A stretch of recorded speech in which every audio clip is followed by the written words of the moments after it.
ဒီစကားနဲ့ပန်းကြည့်ကားတစ်ချက်တနင်္ဂနွေနေ့နက်နက်ခင်းမြို့ပြနဲ့ဝေးရာကအေးချမ်းတဲ့ပန်းချံဟောင်းလေးတစ်ခု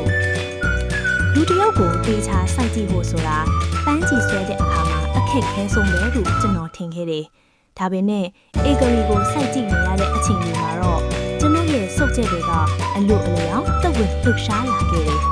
။ပန်းချံတွေကတစ်တိုင်းခုံတဲ့နေ့မှာအေဂရီကအခူရောင်ကဝတ်လေးဝတ်ထားပြီးထိုင်နေတယ်။သူမရဲ့ဘေးနားမှာအဝါရောင်ထီးလေးကိုချထားတယ်။မော်ဝင်းကတော့သူမရဲ့မျက်နှာချင်းဆိုင်မှာပုံဆွဲခုံလေးချပြီးအာရုံစိုက်နေတယ်။အေဂရီ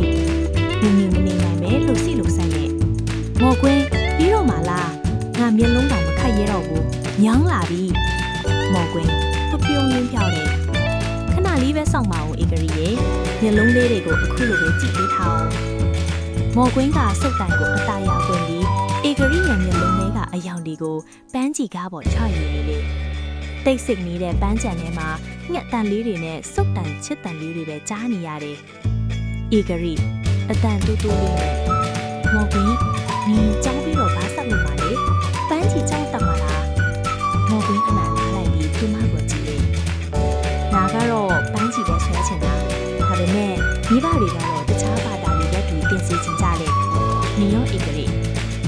နာကတော့နင်ဆွဲတဲ့ပန်းချီကားတွေကိုတင်ထားတဲ့ပြတိုက်မှုဖြစ်ချင်တာ။အေဂရီကရေမောပြီးပြောလိုက်ပေမဲ့မော်ကွင်းအထွတ်တော့အဲ့ဒီစကားကရှင်လေးကိုတိုးဝင်သွားတယ်။သူပန်းချီကားကိုအဆုံးတက်လိုက်ပြီးအေဂရီကိုလှမ်းပြလိုက်တယ်။ပန်းချီကားထဲမှာအေဂရီဟာပန်းတွေကြားထဲမှာနှက်သမီးလေးတစ်ပါးလိုလှပနေတယ်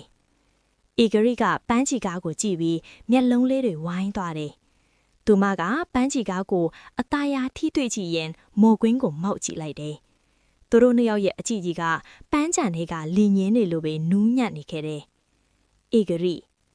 ကျေးဇူးမမော်ကွင်းဒါငါဘဝမှာအလှဆုံးရရှိခဲ့တဲ့လက်ဆောင်ပဲ။သူမကပန်းစီကားကိုရင်ခွင်ထဲပိုက်ထားရင်မော်ကွင်းရဲ့လက်ကိုအသားရစွတ်ကိုင်လိုက်တယ်။အဲ့ဒီအချိန်မှာကောင်းကင်ကနေမိုးပေါက်လေးတွေတဖွဲဖွဲပြန်ကျလာတယ်။မိုးရွာပြီးအေ